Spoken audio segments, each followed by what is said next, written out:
ವೀಕ್ಷಕರಿಗೆ ನಮಸ್ಕಾರ. ಇಂದಿನ ಕಥಾಮಾಲ ಸಂಚಿಕೆ 15ರಲ್ಲಿ ಮುಮ್ಮಡಿ ಕೃಷ್ಣದೇವರಾಜ ಒಡೆಯರ್ರವರ ಯಶೋಗಾಥೆಯನ್ನು ತಿಳಿಸಲಿರುವವರು ಮೂಲತಃ ದಕ್ಷಿಣ ಕನ್ನಡ ಜಿಲ್ಲೆಯ ನಾರಾವಿಯವರಾದ ಇವರು ತಮ್ಮ ಎಂ.ಕಾಂ ವ್ಯಾಸಂಗವನ್ನು ಮುಗಿಸಿ ಯುಕೋ ಬ್ಯಾಂಕಿನಲ್ಲಿ ಸುಮಾರು 37 ವರ್ಷಗಳ ಸುದೀರ್ಘ ಸೇವೆಯನ್ನು ಸಲ್ಲಿಸಿ ಹಿರಿಯ ಪ್ರಬಂಧಕರಾಗಿ ಸ್ವಯಂ ನಿವೃತ್ತಿಯನ್ನು ಪಡೆದರು. ಇದೀಗ ರಾಷ್ಟ್ರೀಯ ಸ್ವಯಂ ಸೇವಕ ಸಂಘದ ಅನನ್ಯ ಜವಾಬ್ದಾರಿಯನ್ನು ನಿರ್ವಹಿಸಿ ಪ್ರಸ್ತುತ ಕುಟುಂಬ ಪ್ರಬೋಧನ ಕರ್ನಾಟಕ ದಕ್ಷಿಣ ಪ್ರಾಂತದ ಸಹ ಸಂಯೋಜಕರಾಗಿ ರಾಜ್ಯದಾದ್ಯಂತ ಪ್ರವಾಸವನ್ನು ಮಾಡುತ್ತಿದ್ದಾರೆ. ಅದಲ್ಲದೆ ಬೇರೆ ಬೇರೆ ಇನ್ನಿತರ ಸಂಘ ಸಂಸ್ಥೆಗಳಲ್ಲಿ ವಿವಿಧ ಪದಾಧಿಕಾರಿಗಳಾಗಿ ಸಮಾಜ ಸೇವೆಯಲ್ಲಿ ನಿರತರಾಗಿರುವ ಇವರು ಕಾರ್ಕಳದ ನಿವಾಸಿಯಾಗಿರುವಂತಹ ಶ್ರೀಯುತ ವೆಂಕಟೇಶ್ ಹೆಗಡೆ. ಎಲ್ಲರಿಗೂ ನಮಸ್ಕಾರ. ನಮ್ಮ ದೇಶ ಅತ್ಯಂತ ಪುರಾತನ ಸನಾತನ ರಾಷ್ಟ್ರ. ಹಲವಾರು ಮಹಾಪುರುಷರು, ವಿಜ್ಞಾನಿಗಳು, ಸಾಹಿತಿಗಳು, ಕವಿಗಳು, ರಾಜರು ನಮ್ಮ ದೇಶವನ್ನು ಆಳಿ ಬದುಕಿ ಹೋಗಿದ್ದಾರೆ. ನಾನು ಒಂದು ಬಾರಿ ಒಂದು ಶಾಲೆಗೆ ಹೋಗಿದ್ದೆ. ಅಲ್ಲಿ 5ನೇ ಕ್ಲಾಸ್ನ ವಿದ್ಯಾರ್ಥಿಗಳ ಹತ್ರ ಒಂದು ಪ್ರಶ್ನೆ ಕೇಳಿದೆ. ಅವರಿಗೆ ಕೇಳಿದೆ, ನಿನ್ನ ತಂದೆಯ ಹೆಸರು ಗೊತ್ತಾ ಅಂತ. ಎಲ್ಲರೂ ಹೇಳಿದರು ಹೌದು ಗೊತ್ತಿದೆ ಅಂತ. ನಿಮ್ಮ ತಾತನ ಹೆಸರು ಗೊತ್ತಾ ಅಂತ ಕೇಳಿದೆ, ಗೊತ್ತಿದೆ ಅಂತ ಹೇಳಿದರು. ನಿಮ್ಮ ತಾತನ ತಂದೆಯ ಹೆಸರು ಗೊತ್ತಾ ಅಂತ ಕೇಳಿದೆ, ಒಬ್ರಿಗಿಬ್ರಿಗೆ ಗೊತ್ತಿತ್ತು, ಮಿಕ್ಕಿದ್ದವ್ರಿಗೆ ಗೊತ್ತಿರಲಿಲ್ಲ. ತಾತನ ಹೆಸರು ಗೊತ್ತಾ, ಅಜ್ಜನ ಹೆಸರು ಅಂತ ಕೇಳಿದಾಗ ಯಾರಿಗೂ ಗೊತ್ತಿರಲಿಲ್ಲ. ನನಗೆ ಆಶ್ಚರ್ಯ ಆಯಿತು. ನಿಮ್ಮದೇ ಮನೆ, ನಿಮ್ಮದೇ ಕುಟುಂಬ, ನಿಮ್ಮ ಅಜ್ಜನ ಹೆಸರು ಗೊತ್ತಿಲ್ವಾ ಅಂತ ಹೇಳಿದಾಗ ತುಂಬ ಜನ ಗೊತ್ತಿಲ್ಲ ಅಂತಲೇ ಹೇಳಿದರು. ಆಗ ನಾನು, ನಿಮಗೆ ಸ್ವಾಮಿ ವಿವೇಕಾನಂದರ ಹೆಸರು ಗೊತ್ತಾ? ಎಲ್ಲರೂ ಗೊತ್ತು ಅಂತ ಹೇಳಿದರು. ರಾಮಕೃಷ್ಣ ಪರಮಹಂಸ ಹೆಸರು ಗೊತ್ತು ಅಂತ ಹೇಳಿದರು. ಕುವೆಂಪು ಅವ್ರ ಹೆಸರು ಗೊತ್ತಾ ಅಂತೇಳಿದ್ರು, ಗೊತ್ತಿದೆ ಅಂತ ಹೇಳಿದರು. ಚಂದ್ರಶೇಖರ್ ಆಜಾದ್, ಹೀಗೆ ಹೆಸರು ಹೇಳ್ತಾ ಹೋಗೋದಾಗೆ ಗೊತ್ತಿದೆ ಅಂತ ಹೇಳಿದರು. ಆಗ ನಾನು ಅವರಿಗೊಂದು ಪ್ರಶ್ನೆ ಕೇಳಿದೆ. ನಿಮ್ಮದೇ ಮನೆಯಲ್ಲಿರುವ ನಿಮ್ಮ ತಾತ, ನಿಮ್ಮ ಅಜ್ಜ, ನಿಮ್ಮ ಅಜ್ಜನ ಅಜ್ಜ, ಅವ್ರ ಹೆಸರು ಗೊತ್ತಿಲ್ಲ ನಿಮಗೆ. ಆದರೆ ದೂರದ ಕಲ್ಕತ್ತಾದಲ್ಲಿ ಹುಟ್ಟಿದ ಸ್ವಾಮಿ ವಿವೇಕಾನಂದರು ಗೊತ್ತು. ಅವರು ಕರ್ನಾಟಕದವರಲ್ಲ, ಹೋಗಿ ದಕ್ಷಿಣ ಭಾರತದವರಲ್ಲ. ದೂರದ ಪಶ್ಚಿಮ ಬಂಗಾಳದಲ್ಲಿ ಹುಟ್ಟಿದ ವಿವೇಕಾನಂದರು ಗೊತ್ತು. ಹೇಗೆ ಇದು ಅಂತ ಕೇಳಿದಾಗ ಒಬ್ಬ ಹುಡುಗಿ ಎದ್ದು ನಿಂತು ಹೇಳಿದ್ಲು, ಸ್ವಾಮಿ ವಿವೇಕಾನಂದರು ಬದುಕಿದ್ದು ಕೆಲವೇ ವರ್ಷಗಳಾದರೂ ಅವರು ತಮಗಾಗಿ ಬದುಕಲಿಲ್ಲ, ಬೇರೆಯವರಿಗಾಗಿ ಬದುಕಿದರು ಅಂತ. ಇದು ಒಂದು ಬಹಳ ಸುಂದರ ಸಂದೇಶವನ್ನು ನಮಗೆ ನೀಡಿತು. ಯಾರು ಜೀವನದಲ್ಲಿ ತನಗಾಗಿ ಬಾಳುವುದಿಲ್ಲ, ಸಮಾಜಕ್ಕೋಸ್ಕರ, ರಾಷ್ಟ್ರಕ್ಕೋಸ್ಕರ, ಬೇರೆಯವರಿಗೋಸ್ಕರ ಬದುಕ್ತಾರೆ, ಅಂಥವರನ್ನು ಈ ನಾಡು ನೆನಪಲ್ಲಿಟ್ಕೊಳ್ಳುತ್ತೆ, ಸದಾ ಸ್ಮರಿಸುತ್ತೆ, ಅವರನ್ನು ಯಾವಾಗಲೂ ಪೂಜ್ಯ ಭಾವನೆಯಿಂದ ಕಾಣುತ್ತೆ. ಅದಕ್ಕೋಸ್ಕರ ನಮ್ಮ ದೇಶದ ವೈಶಿಷ್ಟ್ಯನೇ ಇದು. ನಮ್ಮ ಕರ್ನಾಟಕದಲ್ಲಿ ಹಲವಾರು ರಾಜಮನೆತನದವರು ಆಳಿದ್ದಾರೆ. ಅದರಲ್ಲಿ ನಮಗೆಲ್ಲ ಗೊತ್ತು, ಕೃಷ್ಣದೇವರಾಯ ಬಹಳ ಶ್ರೇಷ್ಠವಾದ ಅರಸ. ಅವನು ಕನ್ನಡ ನಾಡಿನ ಶ್ರೇಷ್ಠ ರಾಜ ಕೃಷ್ಣದೇವರಾಯ. ಆ ಕೃಷ್ಣದೇವರಾಯ ರಾಜ ಅಷ್ಟು ಪ್ರಖ್ಯಾತ. ಆದರೆ ಇನ್ನೊಬ್ಬ ಮನೆತನ ಕರ್ನಾಟಕದಲ್ಲಿದೆ, ಅದು ಮೈಸೂರು ರಾಜರು. ಮೈಸೂರು ರಾಜರು ಅಷ್ಟೇ ಜನಪ್ರಿಯರು. ನಮ್ಮ ಕರ್ನಾಟಕ ರಾಜ್ಯಕ್ಕೆ ಹಿಂದೆ ಹೆಸರೇ ಮೈಸೂರು ಪ್ರಾಂತ, ಮೈಸೂರು ರಾಜ್ಯ ಅಂತಲೇ ಇತ್ತು. ಇತ್ತೀಚೆಗೆ ಅದನ್ನು ಕರ್ನಾಟಕ ಮಾಡಿದ್ದು. ಅಂದಮೇಲೆ ಮೈಸೂರು ಈ ರಾಜಮನೆತನ ಇದು ಅತ್ಯಂತ ಶ್ರೇಷ್ಠವೂ ಹೌದು ಮತ್ತು ಪ್ರಖ್ಯಾತವೂ ಹೌದು, ಜನಪ್ರಿಯ ಹೌದು. ಈ ರಾಜಮನೆತನದ ಮುಮ್ಮಡಿ ಕೃಷ್ಣರಾಜ ಒಡೆಯರ್ ಇವರ ಕೆಲವೊಂದು ವಿಚಾರವನ್ನು ಇವತ್ತು ನಾವು ತಿಳ್ಕೊಳ್ಳುವ. ಯದುರಾಯರು ಮೊದಲನೇ ವಂಶಸ್ಥರು. ಅವರು 1399ರಲ್ಲಿ ಪಟ್ಟಾಭಿಷೇಕರಾದರು ಮೈಸೂರಿನಲ್ಲಿ. ಮೈಸೂರು ಸಂಸ್ಥಾನದ ಮೊದಲನೇ ರಾಜ ಅವರೇ. ಅದಾದಮೇಲೆ ರಾಜ ಒಡೆಯರ್, ದೊಡ್ಡ ದೇವರಾಜ ಒಡೆಯರ್, ಚಿಕ್ಕ ದೇವರಾಜ ಒಡೆಯರ್, ಇಮ್ಮಡಿ ಕೃಷ್ಣರಾಜ ಒಡೆಯರ್, ಕಾಸಾ ಚಾಮರಾಜ ಒಡೆಯರ್, ಮುಮ್ಮಡಿ ಕೃಷ್ಣರಾಜ ಒಡೆಯರ್, ಚಾಮರಾಜ ಒಡೆಯರ್, ನಾಲ್ಮಡಿ ಕೃಷ್ಣರಾಜ ಒಡೆಯರ್ ಮತ್ತು ಜಯಚಾಮರಾಜ ಒಡೆಯರ್ ಇವರೆಲ್ಲರೂ ಪ್ರಖ್ಯಾತ ರಾಜಮನೆತನದ ಬೇರೆ ಬೇರೆ ರಾಜರು. ಈ ಮೈಸೂರು ಸಂಸ್ಥಾನದ 22ನೇಯವರಾಗಿ ಮುಮ್ಮಡಿ ಕೃಷ್ಣರಾಜ ಒಡೆಯರ್ ಇವರು ಪ್ರಖ್ಯಾತರಾಗಿದ್ದಾರೆ. ಕರ್ನಾಟಕ ರಾಜ್ಯದ ಹಲವಾರು ರಾಜರ ಪೈಕಿ ಒಂದು ಅಮೋಘವಾದ ಸ್ಥಾನವನ್ನು ಅವರು ಅಲಂಕರಿಸಿದ್ದಾರೆ. ತಮ್ಮ ಕಾರ್ಯತತ್ಪರತೆ ಮತ್ತು ಜನರಿಗೆ ಮಾಡಿದಂಥ ಸೇವೆಯಿಂದಾಗಿ. ರಾಜರಾಗಿ ಹುಟ್ಟಿದರೂ ಸಹ ಹಲವಾರು ವರ್ಷಗಳ ಕಾಲ ಕಷ್ಟವನ್ನು ಪಟ್ಟು ಅನ್ಯಾಯವನ್ನು ಸಹಿಸಿ ಅದೆಲ್ಲವನ್ನು ಆತ್ಮವಿಶ್ವಾಸದಿಂದ ಎದುರಿಸಿ ಬ್ರಿಟಿಷರೊಂದಿಗೆ ಒಂದು ರೀತಿಯಲ್ಲಿ ಧರ್ಮಯುದ್ಧವನ್ನು ಮಾಡಿ ತಮ್ಮ ರಾಜತ್ವವನ್ನು ಮತ್ತೆ ಗಳಿಸಿ ಈ ನಾಡಿಗೋಸ್ಕರ ಬಾಳಿದ ಶ್ರೇಷ್ಠ ಪುರುಷ ಮುಮ್ಮಡಿ ಕೃಷ್ಣರಾಜ ಒಡೆಯರ್. ಮೈಸೂರು ಇಮ್ಮಡಿ ಕೃಷ್ಣರಾಜ ಒಡೆಯರ್ ಆಳ್ತಾ ಇರಬೇಕಾದ್ರೆ ಹೈದರಾಲಿ ಅವರ ಕೈ ಕೆಳಗಿನ ಒಬ್ಬ ಅಧಿಕಾರಿಯಾಗಿದ್ದ ಸೈನ್ಯದಲ್ಲಿ. ಮಹಾರಾಣಿ ಲಕ್ಷ್ಮಮ್ಮಣಿ ಅವರು ಮತ್ತು ಇಮ್ಮಡಿ ಕೃಷ್ಣರಾಜ ಒಡೆಯರ್ ಇವರಿಬ್ಬರಿಗೂ ಮಕ್ಕಳಿರಲಿಲ್ಲ. ಹಾಗಾಗಿ ಯಾವಾಗ ಇಮ್ಮಡಿ ಕೃಷ್ಣರಾಜ ಒಡೆಯರು ತೀರ್ಕೊಂಡ್ರು ಆವಾಗ ರಾಣಿಗನ್ನಿಸ್ತು ನಾವು ದತ್ತುಪುತ್ರನನ್ನು ತಗೊಳ್ಬೇಕು ಅಂತ. ಹಾಗೆಯೇ ದತ್ತುಪುತ್ರನನ್ನು ತಗೊಳ್ತಾರೆ. ಅವನಿಗೆ ಕಾಸಾ ಚಾಮರಾಜ್ ಒಡೆಯರ್ ಅಂತ ಹೆಸರಿಟ್ಟಿರ್ತಾರೆ. ಹೀಗೆ ಇವರು ಸಂಸಾರವನ್ನು ಮಾಡಬೇಕಾದ್ರೆ ತುಂಬ ಚೆನ್ನಾಗಿ ರಾಜ್ಯಭಾರ ಮಾಡ್ತಾಯಿದ್ರು. ಒಂದು ಸಲ ದಂಪತಿಗಳನ್ನು ಮಹಾರಾಣಿ ಲಕ್ಷ್ಮಣರು ನಂಜನಗೂಡಿಗೆ ಕರ್ಕೊಂಡು ಹೋಗ್ತಾರೆ. ನಂಜನಗೂಡಿನ ದೇವರನ್ನು ಭೇಟಿಯಾಗಲಿಕ್ಕೆ ಮತ್ತು ಅಲ್ಲಿ ಹೋಮ ಜಪ ಯಜ್ಞ ಇತ್ಯಾದಿಗಳನ್ನ ಮಾಡಿ ಒಳ್ಳೆಯ ಪುತ್ರ ಸಂತಾನವನ್ನು ಬೇಡಿಕೊಳ್ಳುವ ದೃಷ್ಟಿಯಿಂದ ನಂಜನಗೂಡಿಗೆ ಹೋಗ್ತಾರೆ. ಆಗ ಪುಟ್ಟ ಬಾಲಕ ಕಾಸಾ ಚಾಮರಾಜ ಒಡೆಯರ್, ಅವನಿನ್ನೂ 11 ವರ್ಷದ ಬಾಲಕ, ಅವನಿಗೆ ಪಟ್ಟಾಭಿಷೇಕ ಆಗಿತ್ತು. ಅವನನ್ನು ಕರ್ಕೊಂಡು ಅಂಬಾರಿಯಲ್ಲಿ ಕೂರಿಸಿ ರಾಜ ಮನೆತನದ ಎಲ್ಲ ಸ್ತ್ರೀಯರು ಪರಿವಾರದವರು ಎಲ್ಲರೂ ಹೋಗ್ತಾರೆ.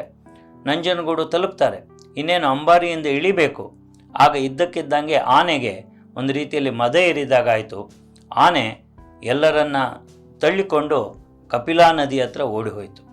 ಎಲ್ಲರಿಗೂ ಆಘಾತ ಆಯಿತು. ಈಗೇನಾಗತ್ತಾ ಏನೋ, ರಾಜಕುಮಾರ ಕೂತಿದ್ದಾನೆ ಅಂಥೇಳಿ.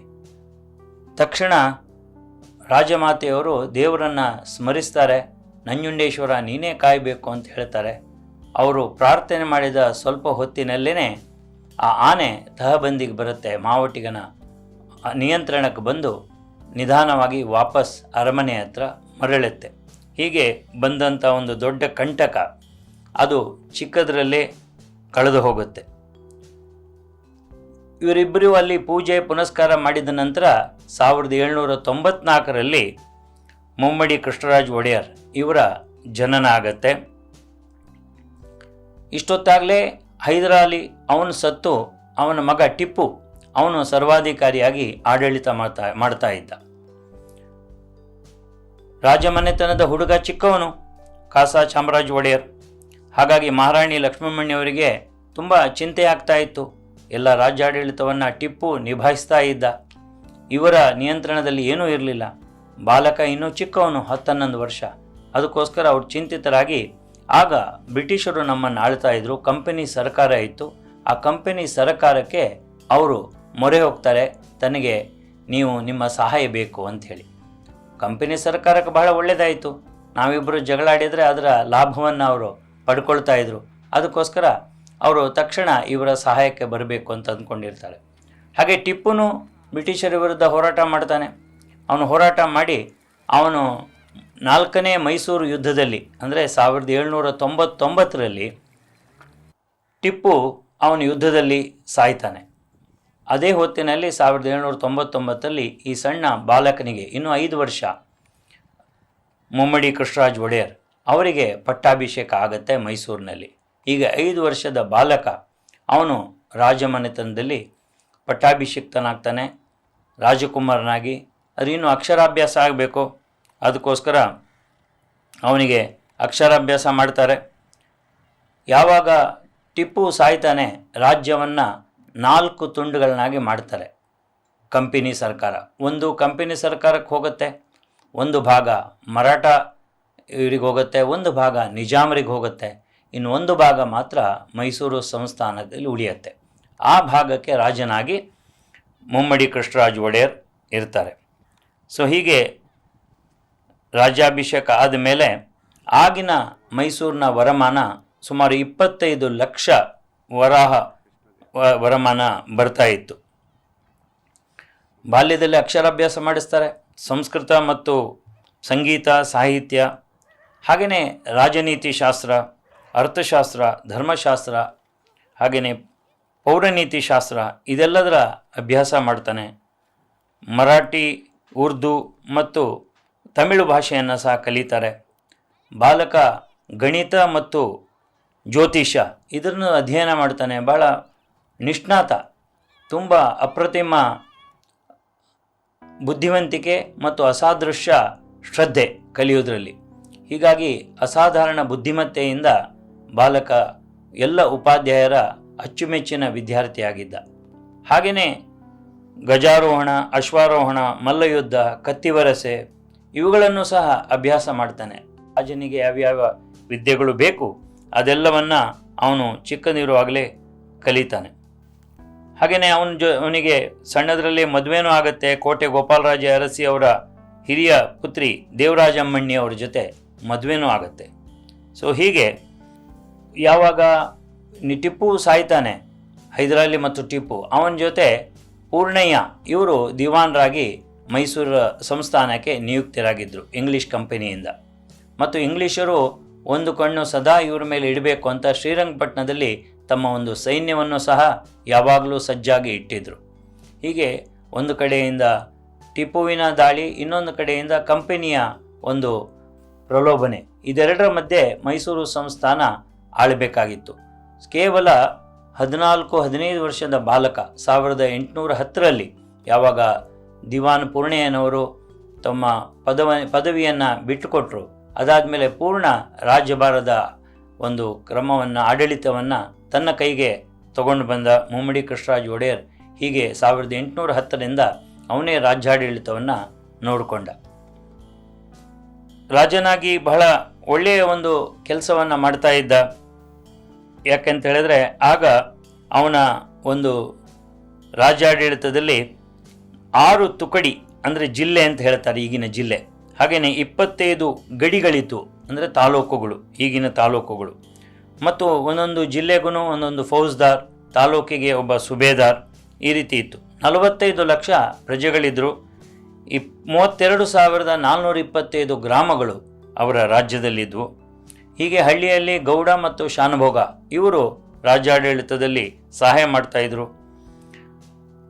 ಅವರು ಆಡಳಿತ ಮಾಡಿದ 10 ವರ್ಷಗಳಲ್ಲೇ ಆದಾಯ ದ್ವಿಗುಣವಾಯಿತು. ತುಂಬ ಒಳ್ಳೆಯ ಅಭಿವೃದ್ಧಿ ಆಯಿತು.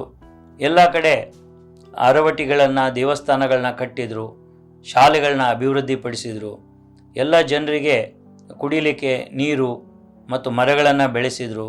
ಹೀಗೆ ರಾಜ್ಯಾಡಳಿತ ಬಹಳ ಚೆನ್ನಾಗಿ ಆಗ್ತಾ ಇತ್ತು. ಅದೇ ಸಮಯದಲ್ಲಿ ಒಂದು ಭೀಕರ ಕ್ಷಾಮವು ಮೈಸೂರು ಸುತ್ತಮುತ್ತ ಗ್ರಾಮಗಳಲ್ಲಿ ಬಂತು. ಆ ಕ್ಷಾಮದ ಸಮಯ ಆದಾಯ ಕುಸಿಯಿತು. ಹಾಗೆಯೇ ಜನ ತುಂಬ ಕಷ್ಟಪಡ್ತಾ ಇದ್ರು. ಆದರೂ ರಾಜರು ಅವರ ಸಹಾಯಕ್ಕೆ ಹೋದರು. ಅಕ್ಕಪಕ್ಕ ಅರವಟಿಗಳನ್ನ ಕಟ್ಟಿಸಿದರು, ದೇವಾಲಯಗಳನ್ನ ಕಟ್ಟಿಸಿದರು. ಧರ್ಮ ಕಾರ್ಯ ಮತ್ತು ಎಲ್ಲ ಕವಿಗಳಿಗೆ, ಸಾಹಿತಿಗಳಿಗೆ ಇವರಿಗೆ ಗೋದಾನ, ಭೂದಾನ, ಗೃಹದಾನ, ಹಿರಣ್ಯದಾನ ಇತ್ಯಾದಿಗಳನ್ನ ಕಲಾವಿದರಿಗೆ ಕೊಟ್ಟಿದ್ದರು. ಹಾಗೆಯೇ ವಿದ್ಯಾಭ್ಯಾಸವನ್ನು ಅಭಿವೃದ್ಧಿಪಡಿಸುವ ದೃಷ್ಟಿಯಿಂದ ಮಠ ಮಂದಿರಗಳಿಗೆ ದೇಣಿಗಳನ್ನ ಕೊಡ್ತಾಯಿದ್ರು, ಅನುದಾನ ಕೊಡ್ತಾಯಿದ್ರು. ಜಗನ್ಮೋಹನ ಜೀವನ ಭವನ ಇದನ್ನು ಚೆನ್ನಾಗಿ ಕಟ್ಟಿಸಿದ್ರು. ಇದಕ್ಕೆ ಚಿನ್ನದ ತಗಡನ್ನು ಸಹ ಹಾಕಿದರು. ಹೀಗೆ ಅವರ ಆಡಳಿತದಲ್ಲಿ ಬಹಳ ಚೆನ್ನಾಗಿ ರಾಜ್ಯ ಮುಂದೆ ಬರ್ತಾ ಇತ್ತು. ಆದರೆ ಯಾವುದೇ ರಾಜ್ಯದಲ್ಲೂ ಹಾಗೇನೆ ನಾವು ಹಿಂದಿನ ಕಾಲದಾಗ ಕೇಳಿದ್ದೀವಿ, ಯಾವಾಗ ಒಬ್ಬ ರಾಜ ಒಳ್ಳೆಯದನ್ನು ಮಾಡ್ತಾನೆ ಕೆಲವರಿಗೆ ಅದನ್ನು ಸಹಿಸಲಿಕ್ಕೂ ಆಗೋದಿಲ್ಲ. ಹೀಗಾಗಿ ರಾಜರ ಒಳಗೆ ಇದ್ದವರೇ ರಾಜರ ಮುಂದೆ ಒಂದು ಮಾತಾಡ್ತಾಯಿದ್ರು, ಹಿಂದೆ ಒಂದು ಮಾತಾಡ್ತಾಯಿದ್ರು. ಹಾಗೆ ಆಗ ಮೈಸೂರು ಸಂಸ್ಥಾನದಲ್ಲಿ ಕಂಪನಿಯ ಕಡೆಯಿಂದ ಒಬ್ಬ ರೆಸಿಡೆಂಟ್, ಅಂದರೆ ಕಂಪನಿಯ ಪ್ರತಿನಿಧಿಯಾಗಿ ಒಬ್ಬ ಇರ್ತಾ ಇದ್ದ, ಅವನಿಗೆ ರೆಸಿಡೆಂಟ್ ಅಂತ ಕರೀತಾ ಇದ್ರು. ಆ ರೆಸಿಡೆಂಟ್ ಹತ್ರ ಜನ ದೂರು ಕೊಡ್ತಾಯಿದ್ರು, ರಾಜ ಸರಿಯಾಗಿ ನೋಡ್ಕೊಳ್ತಾ ಇಲ್ಲ, ಸರಿಯಾಗಿ ರಾಜ್ಯಭಾರ ಮಾಡ್ತಾ ಇಲ್ಲ, ಅವನು ನಿರಾಸಕ್ತನಾಗಿದ್ದೇನೆ ರಾಜ್ಯಭಾರದಲ್ಲಿ ಇತ್ಯಾದಿ ದೂರು ಕೊಡ್ತಾಯಿದ್ರು. ಈ ರೆಸಿಡೆಂಟು ರಾಜನಿಗೆ ಯಾವುದೇ ರೀತಿಯಲ್ಲಿ ಸಹಾಯ ಮಾಡ್ತಾ ಇರಲಿಲ್ಲ. ಆದರೆ ಕಂಪನಿಯ ಮದ್ರಾಸ್ ಕಚೇರಿಗೆ ಆಗಾಗ್ಗೆ ಈ ದೂರುಗಳನ್ನು ಪಟ್ಟಿ ಮಾಡಿ ಕಳಿಸೋದು ಅವನ ಕೆಲಸ ಆಗಿತ್ತು. ಹೀಗೆ ಅವನು ಅದನ್ನು ಸತತವಾಗಿ ಇದನ್ನು ಕಳಿಸ್ತಾ ಇದ್ದ. ಅದೇ ಸಮಯದಲ್ಲಿ ದೇಶದಲ್ಲಿ ಈ ಪಿಂಡಾರೆಯವರ ಹಾವಳಿ ಶುರುವಾಯಿತು. ಪಿಂಡಾರೆಯವರು ದಂಗೆ ಎದ್ರು. ಅವರನ್ನು ಅಡಗಿಸುವ ದೃಷ್ಟಿಯಿಂದ ಪಿಂಡಾರೆಯವರು ದರೋಡೆಕೋರರು. ಅವರನ್ನು ಹದ್ದುಬಸ್ಲಿನಲ್ಲಿಕ್ಕೆ ಬಕ್ಷಿ ಭೀಮರಾಯ ಮತ್ತು ರಾಮರಾಯ ಇವರಿಬ್ಬರನ್ನು ಮೈಸೂರು ಸಂಸ್ಥಾನದಿಂದ ಅವರನ್ನು ಕಳಿಸ್ತಾರೆ. ಮತ್ತು ಅವರು ಅವರನ್ನು ಪಿಂಡಾರಿಯವರನ್ನು ದಂಗೆಯನ್ನು ಅಡಗಿಸಿ ಅವರಿಂದ ಸಾಕಷ್ಟು ಧನ ಕನಕಗಳನ್ನ ಬೇರಿಕೊಂಡು ರಾಜರಿಗೆ ಬಂದು ಅರ್ಪಣೆ ಮಾಡ್ತಾರೆ. ರಾಜ ಹೇಳ್ತಾರೆ, ಇದು ನಿಮಗೆ ಸಲ್ಲಿ, ನೀವು ಅದನ್ನು ಕಷ್ಟಪಟ್ಟು ಗಳಿಸಿದ್ದು ಅಂತ. ಆದರೆ ಅವ್ರು ಹೇಳ್ತಾರೆ, ಇದು ರಾಜ ಮನೆತನಕ್ಕೆ ಸೇರಿದ್ದು, ನಮಗೆ ಬೇಡ ಅಂತ ತಮ್ಮ ರಾಜಭಕ್ತಿಯನ್ನು ತೋರಿಸ್ತಾರೆ. ಹೀಗೆ ಪಿಂಡಾರಿಯವರ ಇದು ಅಳಿದು ಹೋದ್ಮೇಲೆ ಮದ್ರಾಸ್ನಲ್ಲಿ ಸರ್ ಥಾಮಸ್ ಮನ್ರೋ, ಇವನು ಮದ್ರಾಸ್ನ ಗವರ್ನರ್ ಆಗಿದ್ದ. ಅವನು ಆಡಳಿತವನ್ನು ಮೆಚ್ಚಿಕೊಂಡ, ರಾಜರ ಆಡಳಿತ. ಅವನು ಸ್ವತಃ ಅವನೇ ಬಂದು ಒಂದು ಸಲ ಮುಮ್ಮಡಿ ಕೃಷ್ಣದೇವರ ಇವರ ಆಡಳಿತವನ್ನು ಮೆಚ್ಚಿಕೊಳ್ಳಿಕ್ಕೆ ಅವನು ಬಂದ ಮೈಸೂರಿಗೆ, ಹಾಗೂ ಕೃಷ್ಣರಾಜ ಒಡೆಯರ ಆಡಳಿತವನ್ನು ಬಂದು ಬಹಳ ಮೆಚ್ಚಿಕೊಂಡ. ಅದೇ ಸಮಯಕ್ಕೆ ಇನ್ನೊಂದು ದಂಗೆ ಆಯಿತು. ಹೊಯ್ಗೆ ಮಲ್ಲ ಅಂಥೇಳಿ ಅವನೊಬ್ಬ ಸಣ್ಣ ಪಾಳೆಗಾರ, ಅವನ ಜೊತೆ ತರೀಕೆರೆಯ ಪಾಳೆಗಾರ ರಂಗನಾಯಕ ಅಂಥೇಳಿ, ರಂಗಪ್ಪ ನಾಯಕ ಅಂತ, ಇವರಿಬ್ಬರು ಸೇರಿ ಜನರಿಗೆ ದಂಗೆ ಹೇಳಬೇಕು, ನೀವು ರಾಜರಿಗೆ ಕಪ್ಪ ಕಾಣಿಕೆ ಕೊಡಬೇಡಿ, ರಾಜರಿಗೆ ಕಂದಾಯ ಕೊಡಬೇಡಿ ಅಂತ ಹೇಳ್ಕೊಡ್ತಾಯಿದ್ರು. ರಾಜರ ಜೊತೆ ಇರುವ ಕೆಲವು ಅಧಿಕಾರಿಗಳು ಇದಕ್ಕೆ ಕುಮ್ಮಕ್ಕು ಕೊಡ್ತಾಯಿದ್ರು. ಅವರು ಸರಿಯಾಗಿ ಕಂದಾಯವನ್ನು ವಸೂಲಿ ಮಾಡ್ತಾ ಇರಲಿಲ್ಲ. ಹೀಗೆ ಅವರೂ ಈ ರಾಜರಿಗೆ ವಿರುದ್ಧವಾಗಿ ಒಂದು ರೀತಿಯಲ್ಲಿ ಕೆಲಸ ಮಾಡ್ತಾಯಿದ್ರು. ಇವರೆಲ್ಲ ಸೇರಿ ದಂಗೆ ಎದ್ದಿದ್ರು. ಆದರೆ ರಾಜರು ಬಹಳ ಬೇಗ ಈ ದಂಗೆಯನ್ನು ಅಡಗಿಸಿದರು ಮತ್ತು ಅದರಲ್ಲಿ ಪಾಳ್ಯಗಾರ ರಂಗಪ್ಪ ನಾಯಕ ಓಡಿ ಹೋದ. ಇವನು ಸರದಮಲ್ಲ, ಅವನು ರಾಜನಿಗೆ ಬಂದು ಅವನೇ ಒಪ್ಪಿಸ್ಕೊಂಡ. ಹೀಗೆ ಜನರಿಗೆ ಒಂದು ದಂಗೆಯ ಅನಾಹುತ ಆಗ್ತಾಯಿತ್ತು, ಅದನ್ನು ತಪ್ಪಿಸ್ಕೊಂಡ್ರು. ಅದೇ ಹೊತ್ತಿಗೆ ಈ ಸಂಸ್ಥಾನ ಕಂಪನಿಯವರು ವಶಕ್ಕೆ ತೆಗೆದುಕೊಂಡ್ರು. 1831ರಲ್ಲಿ ಹಲವಾರು ಜನ ದೂರು ಕೊಟ್ಟಿದ್ದ ಪ್ರಕಾರ ರಾಜ ಸರಿಯಾಗಿ ಆಡಳಿತ ಮಾಡೋದಿಲ್ಲ ಅನ್ನುವ ನೆಪವೊಡ್ಡಿ ಕಂಪನಿ ತಾನೇ ಈ ಮೈಸೂರು ಸಂಸ್ಥಾನವನ್ನು ತನ್ನ ಸುಪುರ್ದಿಗೆ ತೆಗೆದುಕೊಂಡಿತು ಮತ್ತು ಖರ್ಚು ಮತ್ತು ಆದಾಯದಲ್ಲಿ ಉಳಿದಂಥ 1/5 ಭಾಗ ಮತ್ತು ತಿಂಗಳಿಗೆ 35,000 ರೂಪಾಯಿ ಹಣವನ್ನು ರಾಜರಿಗೆ ಕೊಡಬೇಕು ಅನ್ನೋದು ನಿರ್ಧಾರ ಆಯಿತು. ಸರ್ ಮಾಲ್ಕ್ ಕಬ್ಬನ್ ಇವನು ಮೊದಲನೇ ರಾಜ್ಯದ ಕಮಿಷನರ್ ಆಗಿ ಅವನು ಮೈಸೂರು ಸಂಸ್ಥಾನದಲ್ಲಿ ಉಳಿಬಿಟ್ಟ. ಆದರೆ ರಾಜರು ನ್ಯಾಯಕ್ಕಾಗಿ ಸತತವಾಗಿ ಹೋರಾಟ ಮಾಡ್ತಾಯಿದ್ರು. ಕಂಪನಿಯವರು ಈ ರಾಜ್ಯವನ್ನು ತಗೊಂಡಿದ್ದು ಸರಿಯಲ್ಲ, ಈ ನಾವೇ ಮೈಸೂರು ಸಂಸ್ಥಾನಕ್ಕೆ ವಾಪಸ್ ಕೊಡಬೇಕು ಅನ್ನುವ ಹೋರಾಟವನ್ನು ಅವರು ಪ್ರಾರಂಭ ಮಾಡಿದರು. ವಿಲಿಯಂ ಬೆಂಟಿಕ್ ಗವರ್ನರ್ ಆಗಿದ್ದ, ಅವನ ಬಳಿ ಗವರ್ನರ್ ಜನರಲ್, ಅವನ ಬಳಿ ಅರ್ಜಿ ಹಾಕಿದರು. ಹೀಗೆ ಸುಮಾರು 13 ವರ್ಷಗಳ ಸತತ ಹೋರಾಟ ಮಾಡಿದರು. ಆದರೆ ಜನ ಸಹ ಅಪಪ್ರಚಾರ ಮಾಡಿದರು, ರಾಜರು ಸರಿ ಆಡಳಿತ ಮಾಡೋದಿಲ್ಲ, ಅವ್ರ ಹತ್ರ ಅಷ್ಟು ದಕ್ಷತೆ ಇಲ್ಲ, ಅವರು ಸರಿಯಾಗಿ ರಾಜ್ಯಭಾರವನ್ನು ಮಾಡ್ತಾ ಇಲ್ಲ ಅಂತ. ಆದರೆ ಅದಕ್ಕೆ ಅವರು ಒಳ್ಳೆಯ ಉತ್ತರವನ್ನು ಬರೆದರು, ನಾನು ತುಂಬ ಸರಿಯಾಗಿ ರಾಜ್ಯಾಡಳಿತ ಮಾಡ್ತೇನೆ ಮತ್ತು ಈ ರಾಜ್ಯವನ್ನು ವಾಪಸ್ ನಮಗೆ ಕೊಡಬೇಕು ಅನ್ನೋದನ್ನು ಬಹಳ ಪರಿಣಾಮಕಾರಿಯಾಗಿ ಬರೆದು ರಾಜರು ತಿಳಿಸಿದರು. ಈ ಅಪಪ್ರಚಾರಕ್ಕೆ ಅವರು ಪತ್ರ ಬರೆದರು. ಆದರೆ ಮತ್ತೆ ನಿರಾಶೆ ಆಗ್ತಾ ಇತ್ತು ಅವರಿಗೆ. ಅದಾದಮೇಲೆ ಲಾರ್ಡ್ ಡಾಲೌಸಿ, ನಮ್ಗೆ ಗೊತ್ತಿದೆ, ಅವನು ಗವರ್ನರ್ ಜನರಲ್ ಆಗಿ ಬಂದ. ಡಾಲೌಸಿ ಮಾಡಿದ ಕೆಲಸ ನಮಗೆಲ್ಲ ಗೊತ್ತೇ ಇದೆ. ದತ್ತುಪುತ್ರನಿಗೆ ಹಕ್ಕಿಲ್ಲ ಅನ್ನುವ ಕಾನೂನನ್ನು ಅವರು ತಂದರು. ಯಾಕಂದರೆ ಅತ್ಯಂತ ರಾಜ್ಯದ ದಾಹ ಅವನಿಗೆ. ಬ್ರಿಟಿಷ್ ರಾಜ್ಯಕ್ಕೆ ಎಲ್ಲ ರಾಜ್ಯಗಳನ್ನ ಹಾಕಬೇಕು ಅನ್ನೋ ದೃಷ್ಟಿಯಿಂದ ಎಲ್ಲಿ ಮಕ್ಕಳಿಲ್ಲ ಅಂತಹ ಕಡೆ ಅವನು ರಾಜ್ಯವನ್ನು ಅವರಿಗೆ ಸೇರಿಸ್ತಾ ಇದ್ದ. ಇಲ್ಲಿ ಮುಮ್ಮಡಿ ಕೃಷ್ಣರಾಜ ಒಡೆಯರ್ ಇವರಿಗೂ ಸಹ ಹಲವಾರು ವರ್ಷಗಳಾದರೆ ಮಕ್ಕಳಾಗ್ತಾ ಇರಲಿಲ್ಲ. ಅದಕ್ಕೋಸ್ಕರ ಅವರು ದತ್ತು ತಗೊಳ್ಬೇಕಂತ ಯೋಚನೆ ಮಾಡ್ತಾಯಿದ್ರು. ಆದರೆ ದತ್ತುಪುತ್ರನನ್ನು ಅವರು ಬೆಂಬಲಿಸ್ತಾ ಇರಲಿಲ್ಲ. ಡಾಲೌಸಿ ಅವನು ಒಂದು ಸಲ ನೀಲಗಿರಿಗೆ ಹೋದವನು ಮೈಸೂರಿಗೆ ಬಂದ, ಇವ್ರ ಜೊತೆ ಇದ್ದ, ಇವ್ರ ಹತ್ರ ಚೆನ್ನಾಗಿ ಮಾತಾಡ್ತಾ ಇದ್ದರು ಅವನು. ಆದರೆ ಅವನು ಇವರಿಗೆ ಬೆಂಬಲ ಕೊಡಲಿಲ್ಲ. ನೀವಿರುವವರೆಗೆ ಮಾತ್ರ ರಾಜ್ಯ, ಅದಾದಮೇಲೆ ಕಂಪನಿಗೆ ರಾಜ್ಯ ಸೇರಬೇಕು ಅಂತ ಹೇಳಿದ. ಅದೇ ಹೊತ್ತಿನಲ್ಲಿ ಸ್ವಾತಂತ್ರ್ಯ ಹೋರಾಟ ಭಾರತದಲ್ಲಿ ಜಾಸ್ತಿ ಆಯಿತು. 1857ರ ಸಂಗ್ರಾಮ ನಮಗೆಲ್ಲ ಗೊತ್ತೇ ಇದೆ. ಆಗ ಬ್ರಿಟಿಷ್ ಸರ್ಕಾರ, ಕಂಪನಿ ಸರ್ಕಾರ ಮೈಸೂರು ರಾಜರ ಬೆಂಬಲವನ್ನು ತಗೊಂಡು ಇದನ್ನು ಹೋರಾಟವನ್ನು ಮಾಡಿತು. ಹಾಗಾಗಿ ಬ್ರಿಟಿಷರು ಸಹಜವಾಗಿ ಗೆದ್ದರು ಆ ಹೋರಾಟದಲ್ಲಿ, ಪ್ರಥಮ ಸ್ವಾತಂತ್ರ್ಯ ಸಂಗ್ರಾಮದಲ್ಲಿ. ಅದಾದ ಬಳಿಕ ಭಾರತದಲ್ಲಿ ಕೆಲವು ಬದಲಾವಣೆ ಆಯಿತು. ಕಂಪನಿ ಸರ್ಕಾರ ಹೋಯಿತು. ವಿಕ್ಟೋರಿಯಾ ರಾಣಿಯ ಚಕ್ರಾಧಿಪತ್ಯದಲ್ಲಿ ನಮ್ಮ ದೇಶ ಬಂತು. ಹಾಗೆ ಬ್ರಿಟನ್ ಪಾರ್ಲಿಮೆಂಟಿಗೆ ನಾವು ಉತ್ತರದಾಯಿಗಳಾದ್ವಿ. ಅಷ್ಟೊತ್ತಿಗೆ 30 ವರ್ಷ ಆಯಿತು. ರಾಜರು ಹೋರಾಟ ಮಾಡ್ತಾಯಿದ್ರು. ಮೈಸೂರು ಸಂಸ್ಥಾನ ಅದನ್ನು ಕೊಡಲೇ ಇಲ್ಲ. ಅಷ್ಟೊತ್ತಿಗೆ ಇನ್ನೊಂದು ಹುನ್ನಾರ ನಡೆಯಿತು ಇವ್ರದ್ದು. ನಮ್ಮ ಮೈಸೂರು ಪ್ರಾಂತವನ್ನು ಮದ್ರಾಸ್ ಪ್ರಾಂತಕ್ಕೆ ಸೇರಿಸಿ ನೋಡ್ಕೊಳ್ಬೇಕು ಅನ್ನೋದು. ಆದರೆ ರಾಜರು ಬಲವಾಗಿ ಅದನ್ನು ಪ್ರತಿಭಟನೆ ಮಾಡಿ ಅದಕ್ಕೆ ಅವಕಾಶ ಕೊಡಲಿಲ್ಲ.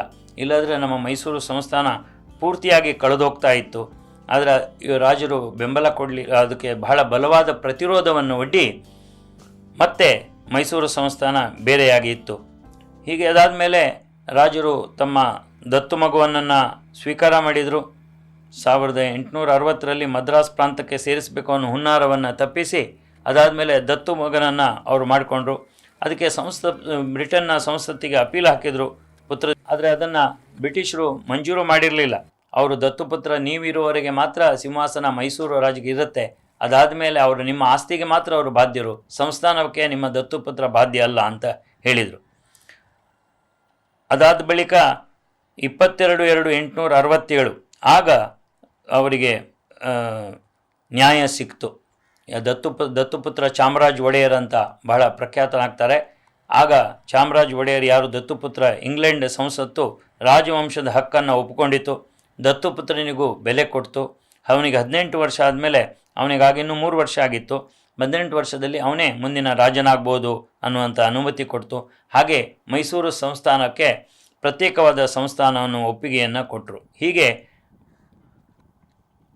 ಒಡೆಯರವರು ಏನು ಒಂದು ಹೋರಾಟವನ್ನು ಮಾಡಿದರು ಸತತವಾಗಿ, ಅದಕ್ಕೆ ಬೆಂಬಲವಾಗಿ ಕೊನೆಗೂ ಅವರ ಹಂಬಲಕ್ಕೆ ಬ್ರಿಟನ್ ಸರ್ಕಾರದ ಬೆಂಬಲ ಸಿಕ್ತು ಅಂತ ಹೇಳ್ಬೋದು. ಬೇರೆ ಯಾರೇ ಆಗಿದ್ದಾದರೂ ಈ ಒಂದು ಸಂದರ್ಭದಲ್ಲಿ ಅತ್ಯಂತ ನಿರಾಶರಾಗ್ತಾಯಿದ್ರು. ಯಾಕಂದರೆ ಸತತವಾಗಿ ಹೋರಾಟ ಮಾಡಿದ್ರೂ ಇವರಿಗೆ ಬ್ರಿಟನ್ ಸರ್ಕಾರ ಪುರಸ್ಕಾರ ಕೊಡಲಿಲ್ಲ.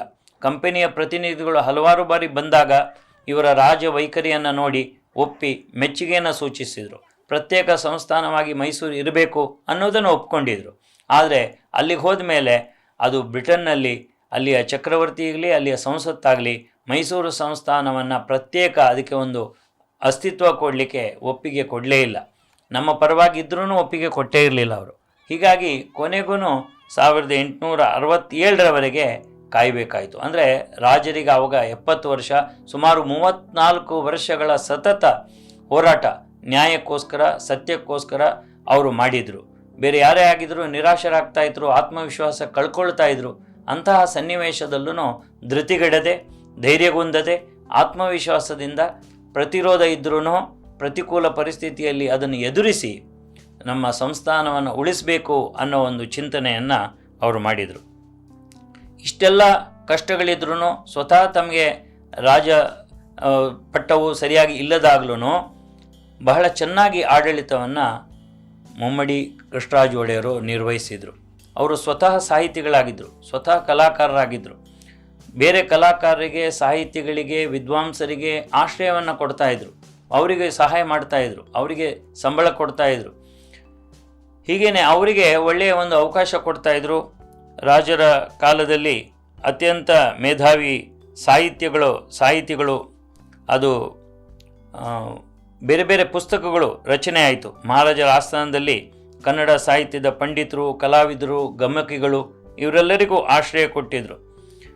ಸಾಹಿತ್ಯ ವಿದ್ವತ್ತೆಗಳ ಕಲ್ಪವೃಕ್ಷ ಅಂತ ಹೇಳಿದರೂ ತಪ್ಪಾಗುತ್ತಾ ಇಲ್ಲ.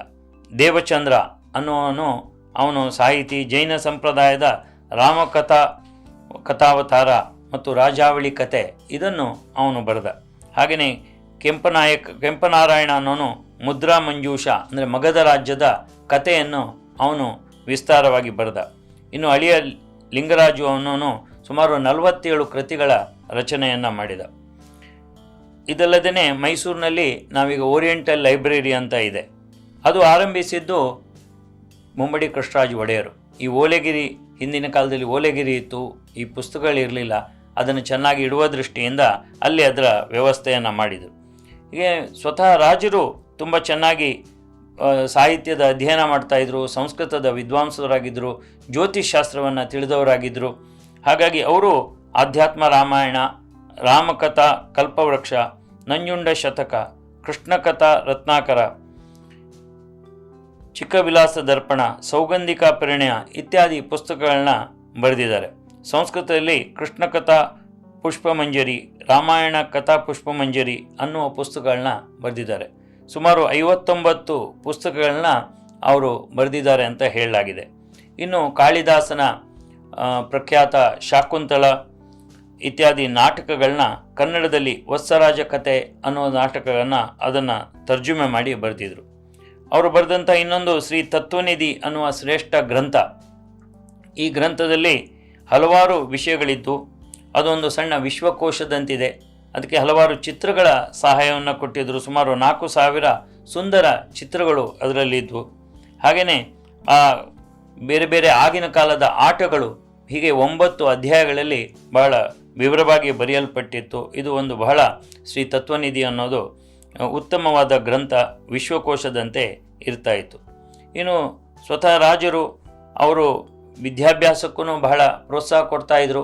ಮಠಗಳಿಗೆ ಅವರು ದಾನ ಕೊಡ್ತಾಯಿದ್ರು, ಅನುದಾನ ಕೊಡ್ತಾಯಿದ್ರು.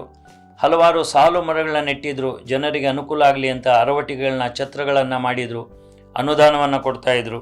ಹಾಗೆಯೇ ಅವರ ದೂರದೃಷ್ಟಿನೂ ಚೆನ್ನಾಗಿತ್ತು.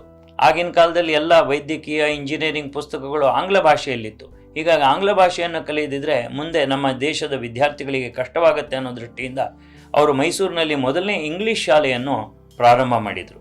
ಹಾಗೆಯೇ ಅವರು ಒಂದು ವೈದ್ಯಕೀಯ ದೃಷ್ಟಿಯಿಂದ ಒಂದು ವೈದ್ಯ ಶಾಲೆಯನ್ನು ಸಹ ಮೈಸೂರಲ್ಲಿ ಪ್ರಾರಂಭ ಮಾಡಿದರು. ಹೀಗೆ ಒಂದು ರೀತಿಯಲ್ಲಿ ಹೊಸ ಕಾಲದ ಅರುಣೋದಯ ಅಂತ ಹೇಳಬಹುದು. ಆಗಿನ ಕಾಲದಲ್ಲಿದ್ರೂ 20ನೇ ಶತಮಾನದ ಒಂದು ಸಾಹಿತ್ಯ ಅರಳಲಿಕ್ಕೆ ಅವರ ಕಾಲದಲ್ಲಿ ಪ್ರಾರಂಭ ಆಯಿತು ಅಂತ ಹೇಳಿದರೂ ತಪ್ಪಾಗಲಿಕ್ಕಿಲ್ಲ. ಹಾಗೆಯೇ ಅವರು ತುಂಬ ದೈವಭಕ್ತರಾಗಿದ್ದರು. ಪ್ರತಿನಿತ್ಯ ಸತ್ಸಂಗ ಮಾಡ್ತಾಯಿದ್ರು, ಪಾರಾಯಣ ಮಾಡ್ತಾಯಿದ್ರು. ನಂಜುಂಡೇಶ್ವರ ಸ್ವಾಮಿಯ ಪ್ರಸಾದ ಬಂದ ಮೇಲೇ ಅವರು ಊಟ ಮಾಡ್ತಾಯಿದ್ರು. ಜೊತೆಗೆ ಬೇರೆ ಬೇರೆ ದೇವಸ್ಥಾನಗಳಿಗೆ ಅನುದಾನ ಕೊಡ್ತಾಯಿದ್ರು. ಮೈಸೂರಿನ ಚಾಮುಂಡಿ ಬೆಟ್ಟಕ್ಕೆ ಒಂದು ಒಳ್ಳೆಯ ಗೋಪುರವನ್ನು ಕಟ್ಟಿದರು. ಅಲ್ಲಿಯ ಉತ್ಸವಗಳು ಆಗು ಹಾಗೆ ನೋಡಿಕೊಂಡ್ರು. ಜೊತೆಗೆ ತಮ್ಮ ತಂದೆಯ ಹೆಸರಲ್ಲಿ ಒಂದು ಶಿವಲಿಂಗವನ್ನು ನಂಜುಂಡೇಶ್ವರನ ಪಕ್ಕದಲ್ಲಿ ನಂಜನಗೂಡಲ್ಲಿ ಸ್ಥಾಪಿಸಿದರು. ತಾಯಿ ಹೆಸರಲ್ಲಿ ಪಾರ್ವತಿ ಮಂದಿರವನ್ನು ಕಟ್ಟಿದರು. ಹಾಗೆಯೇ ಅವರು ಮೇಲುಕೋಟೆಯ ದೇವಸ್ಥಾನಕ್ಕೆ ಒಂದು ಚಿನ್ನದ ಕಿರೀಟವನ್ನು ಕೊಟ್ಟರು. ಚಾಮರಾಜನಗರದಲ್ಲೂ ಒಂದು ಈಶ್ವರ ದೇವಾಲಯವನ್ನು ಪ್ರಾರಂಭ ಮಾಡಿದರು. ಹೀಗೆ 10 ಹಲವು ದೇವಾಲಯಗಳನ್ನು ಕರ್ನಾಟಕದ ತಿರುಪತಿ ಇರ್ಬೋದು, ಸುಬ್ರಹ್ಮಣ್ಯ ಇರ್ಬೋದು, ಕಾಶಿ ಇರ್ಬೋದು, ಇಲ್ಲಿ ಸಹ ಇಲ್ಲಿ ದೇವಾಲಯಕ್ಕೆ ಅವರು ಅನುದಾನವನ್ನು, ಸಹಾಯವನ್ನು ಮಾಡಿದರು ಅಂತ ಹೇಳ್ತಾರೆ. ಹೀಗೆ ದೈವಭಕ್ತರು ಮತ್ತು ಅತ್ಯಂತ ಧಾರ್ಮಿಕ ಪ್ರವೃತ್ತಿಯುಳ್ಳಂಥ ಶ್ರೇಷ್ಠ ರಾಜರಾಗಿದ್ದರು. ಮತ್ತು ಎಲ್ಲಕ್ಕಿಂತ ಮುಖ್ಯವಾಗಿ ಅವರ ಒಂದು ಇಡೀ ಕಥೆಯನ್ನು ನಾವು ಕೇಳಿದಾಗ 2 ವಿಷಯ ಸ್ಪಷ್ಟ ಆಗುತ್ತೆ. ಒಂದು ಅವರ ದೂರದರ್ಶಿತ್ವ, ಇನ್ನೊಂದು ಅವರು ಒಂದು ಉತ್ತಮ ನೇತೃತ್ವ ಮತ್ತು ಕರ್ತೃತ್ವ ಹಾಗೂ ಭ್ರಾತೃತ್ವ. ಒಳ್ಳೆಯ ನೇತೃತ್ವವನ್ನು ಕೊಟ್ಟು ರಾಜನಾಗಿದ್ದರು. ಹಾಗೆ ಕರ್ತೃತ್ವಶಾಲಿ ವ್ಯಕ್ತಿಗಳಾಗಿದ್ದರು. ಸತತವಾಗಿ ಕಾರ್ಯ ಮಾಡ್ತಾಯಿದ್ರು, ಚಿಂತನೆ ಮಾಡ್ತಾಯಿದ್ರು, ಸುಮ್ಮನೆ ಕೂತ್ಕೊಳ್ತಾ ಇರಲಿಲ್ಲ, ನಿರಾಶೆ ಪಡಲಿಲ್ಲ, ಆತ್ಮವಿಶ್ವಾಸದಿಂದ ಮುನ್ನುಗ್ಗುತ್ತಾ ಇದ್ದರು. ಹಾಗೆ ಭ್ರಾತೃತ್ವ ಅಂದರೆ ಎಲ್ಲರನ್ನ ತಮ್ಮ ಸಹೋದರರು ಅನ್ನೋ ಭಾವನೆಯಿಂದ ಒಬ್ಬ ಒಳ್ಳೆಯ ಪ್ರಜಾನಾಯಕನಾಗಿ ಯಾವ ರೀತಿಯಲ್ಲಿ ರಾಜ ಇರಬೇಕು ಆ ರೀತಿಯ ಎಲ್ಲ ಗುಣಗಳ ಸಾಗರವಾಗಿದ್ದರು. ಅತ್ಯಂತ ಕಷ್ಟಕರ ಪರಿಸ್ಥಿತಿಯಲ್ಲಿ ಮೈಸೂರು ಸಂಸ್ಥಾನದ ಕೀರ್ತಿಯನ್ನು ಇಡೀ ಪ್ರಪಂಚಕ್ಕೆ ಸಾರಿದ್ರಲ್ಲಿ ಮುಮ್ಮಡಿ ಕೃಷ್ಣರಾಜ ಒಡೆಯರ್ ಬಹಳ ಪ್ರಖ್ಯಾತ ಅಂತ ಅನಿಸುತ್ತೆ. ಅವರು ಮಾಡಿದ ಕಾರ್ಯ ಮತ್ತು ನಾಡಿಗಾಗಿ ಅವರು ಸಲ್ಲಿಸಿದ ಸೇವೆ ಅದು ಇವತ್ತಿಗೂ ನಾವು ನೆನಪಿಟ್ಕೊಳ್ಳುವಂತಾಗಿದೆ.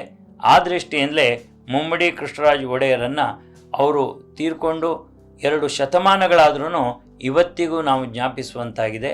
ಅಂಥ ಒಬ್ಬ ಶ್ರೇಷ್ಠ ಮೈಸೂರು ಸಂಸ್ಥಾನದ ರಾಜ ಮುಮ್ಮಡಿ ಕೃಷ್ಣರಾಜ ಒಡೆಯರ್. ಎಲ್ಲರಿಗೂ ನಮಸ್ತೆ.